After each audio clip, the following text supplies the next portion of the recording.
Welcome back to the channel. Don't forget to like, share, and subscribe my channel. Today we are explore how to adjust tracking for multi-line text in Photoshop.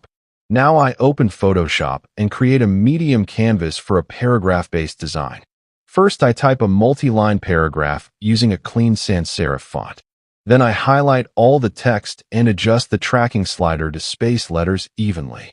After that I duplicate the paragraph and test wider spacing for an area effect.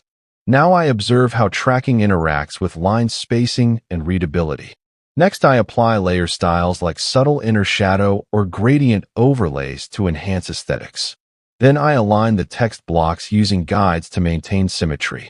After this I refine tracking for different font sizes within the paragraph. Now I zoom out to check over